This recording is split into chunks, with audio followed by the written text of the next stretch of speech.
करता करे न कर सके, गुरु करे सो होए, सातवीप नौखंड में गुरु से बड़ा न कोई। एक शिष्य था समर्थ गुरु रामदास जी का। एक दिन वह भिक्षा लेने के लिए गांव में गया और घर घर जाकर मांगने लगा, समर्थ गुरु की जय, भिक्षा देहीन। समर्थ गुरु की जय, भिक्षा। अचानक एक घर का दरवाजा जोर से खुला। भीतर से एक बड़ी बड़ी दाढ़ी वाला तांत्रिक बाहर निकला और गुस्से में चिल्लाया, मेरे दरवाजे पर आकर किसी और का गुणगान करता है? कौन है ये समर्थ?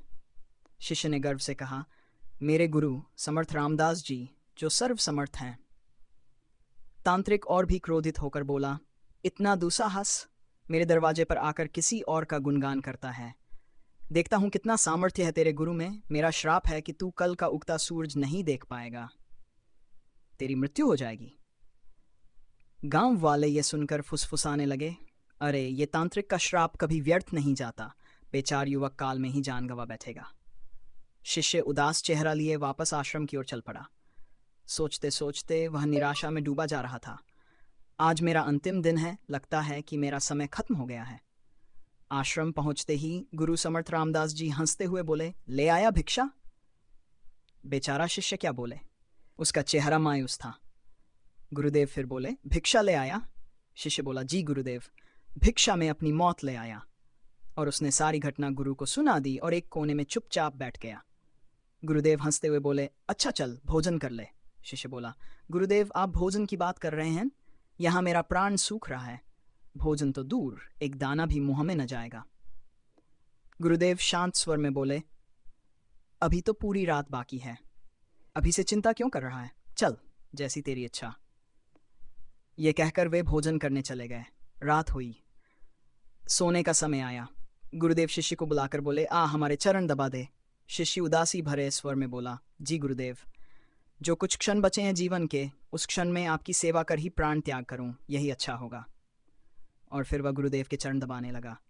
गुरुदेव बोले, जो भी हो जाए चरण छोड़कर मत जाना। शिष्य बोला, जी गुरुदेव, कहीं नहीं जाऊंगा। गुरुदेव ने 3 बार दोहराया, चरण मत छोड़ना, चाहे जो हो जाए। शिष्य ने पूरी श्रद्धा से हाँ कहा। अब रात्रि का पहला पहर बीत रहा था। तांत्रिक ने अपना पहला पासा फेंका। धन से भरी एक देवी भेजी। देवी दरवाजे पर प्रकट हुई और बोली, इधर आओ, सोने चांदी हीरे मोती से भरा हुआ खजाना तुम्हारे लिए लाया हूं।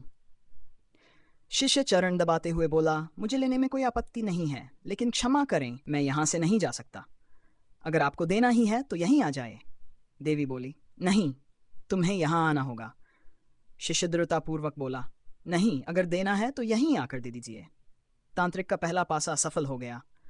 अब दूसरा पासा फेंका गया। रात्रि का दूसरा पहर बीता और तांत्रिक ने शिष्य की मां का रूप धारण कर एक स्त्री को भेजा। शिष्य गुरु के चरण दबा रहा था, तभी दरवाजे पर आवाज आई, बेटा तुम कैसे हो? शिष्य ने मां को देखा और सोचा, अच्छा हुआ मां के दर्शन हो गए, मरते वक्त मां से भी मिल लूं। मां बोली, आओ बेटा, गले लगाओ। शिष्य बोला, मां मैं यहां से नहीं आ सकता, आप यहीं आ जाए। वह स्त्री समझ गई कि उसका खेल असफल हो गया और चली गई। अब तीसरा पासा फेंका गया। रात्रि का तीसरा पहर था और तांत्रिक ने यमदूत के रूप में एक राक्षस भेजा। राक्षस बोला, चल तेरी मृत्यु आ गई है, उठ और चल। शिष्य क्रोधित होकर बोला, काल हो या महाकाल, मैं गुरु के चरण नहीं छोड़ने वाला। अगर मेरी मृत्यु आ गई है तो यहीं आकर ले जाओ। राक्षस भी असफल होकर लौट गया। सवेरा हुआ, सूरज उदय हो गया। गुरुदेव रामदास जी उठे और हंसते हुए बोले, अरे तुम्हारी तो मृत्यु होनी थी ना, तुमने ही कहा था कि तांत्रिक का श्राप कभी व्यर्थ नहीं जाता, लेकिन देखो तुम तो जीवित हो। शिष्य आश्चर्य से सोचने लगा, गुरुदेव ने सही कहा था, चाहे जो भी हो जाए चरण मत छोड़ना। वह रोने लगा और गुरु के चरणों में गिरकर बोला, जिसके सिर पर आप जैसे गुरु का हाथ हो, उसे काल भी नहीं छू सकता। गुरु की आज्ञा पर जो शिष्य चलता है, उससे स्वयं मौत भी डरती है। भगवान श्री कृष्ण और प्रभु राम ने भी गुरु की आज्ञा को सर्वोपरि माना। पूर्ण सद्गुरु ही प्रकृति के नियमों को बदल सकते हैं, क्योंकि वे ईश्वर से भी अधिक समर्थ होते हैं। जय निखिलेश्वर।